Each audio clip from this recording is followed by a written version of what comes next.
रूही नाम की एक कुंवारी चिड़िया की डिलीवरी हो रही थी। वो दर्द से कराह रही थी। डिलीवरी होने के बाद वे अपने बच्चे को सबसे छुपा कर रख रही थी।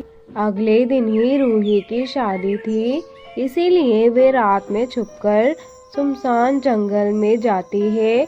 वहाँ पर कोई चिड़ा था। रूही ने उसे बच्चा देते हुए कहा, ये लो पकड़ो अपने बच्चे को, कल मेरी शादी है। अगर किसी की नजर में हमारा बच्चा आ गया तो हमारी जिंदगी बर्बाद हो जाएगी। और तुम तो शादी करके मुझसे दूर चली जाओगी, फिर मैं और हमारा बच्चा अकेले रह जाएंगे। मैं इस बच्चे को अकेले नहीं संभाल सकता। तुम्हारा ना ढंग का कोई घर है, ना ही कोई अच्छा काम करते हो, तो तुमसे मेरी शादी नहीं हो सकती। लेकिन तुम फिक्र मत करो, एक बार मेरी शादी होने दो, फिर हम साथ ही रहेंगे। लेकिन तुम्हारी तो दूसरे से शादी हो जाएगी, फिर मैं और मेरा बच्चा तुम्हारे साथ कैसे रह पाएंगे? जिस घर में मेरी शादी हो रही है वे पंछी बहुत ही सीधे हैं। मैं उन्हें कुछ भी समझा दूंगी, फिर हर रात तुम मेरे पास आ जाया करना बच्चे को लेकर। मैं हर रात इसे दाना खिलाऊंगी और तुम्हारे साथ आशिकी भी कर लूंगी। फिक्र मत करो, मेरा सारा प्लान रेडी है। इतना कहकर रूही वहाँ से चली गई। दूसरे दिन रूही की विकी से धूमधाम से शादी हो गई। विकी और उसकी सास हद से ज्यादा ही सीधे थे। उसके बाद रूही और विकी ने थोड़ी बहुत बातें की और फिर सोने लगे। तभी रूही अचानक उठकर खड़ी हो गई। विकी, तुम्हारे घर्राटों से मुझे नींद नहीं आ रही, मैं जा रही हूँ दूसरे कमरे में सोने। विकी हद से ज्यादा ही सीधा था। उसने झट से रूही की बात मान ली। विकी को उल्लू बना के रूही दूसरे कमरे में चली जाती है। वो बार बार खिड़की की तरफ देखने लगी। तभी वही अनजान पक्षी अपने बच्चे के साथ खिड़की से रूही के कमरे में घुस आया।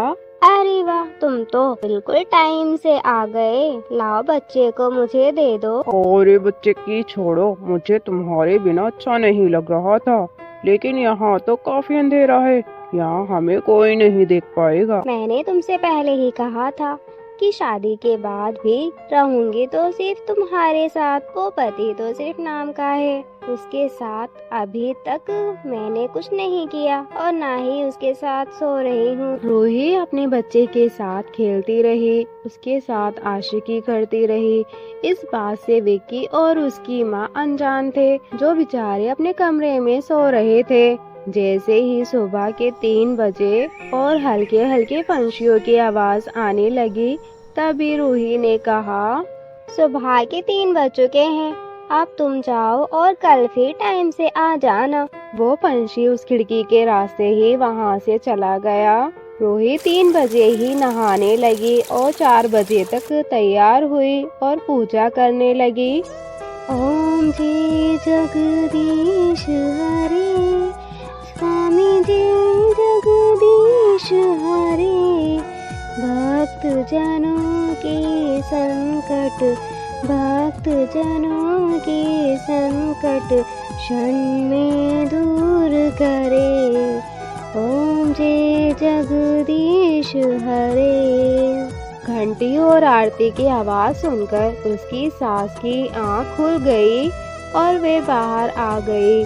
उसने देखा कि रूही नहा धोकर पूजा कर रही थी। अरे वाह बहू, तू तो बहुत संस्कारी पंछी है। सुबह जल्दी उठकर तूने नहा भी लिया और पूजा पाठ भी कर लिया। अरे कम से कम 2 घंटे और सो लेती, इतनी जल्दी उठने की क्या जरूरत थी? सासू माँ, मुझे सुबह जल्दी उठने की आदत है।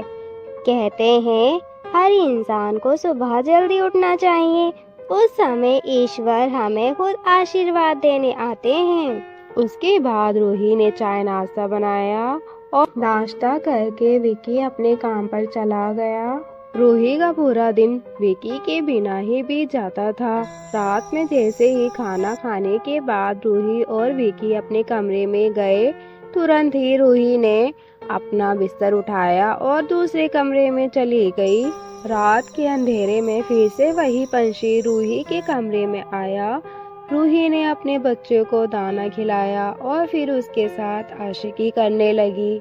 ऐसे ही जब सुबह के 3 बज गए तो उसने फिर से उस पक्षी को बच्चे सहित भगा दिया और फिर से नहा धोकर पूजा आरती करने लगी, जिससे उसकी सास बहुत खुश हुई। अब ये रोज का काम हो गया।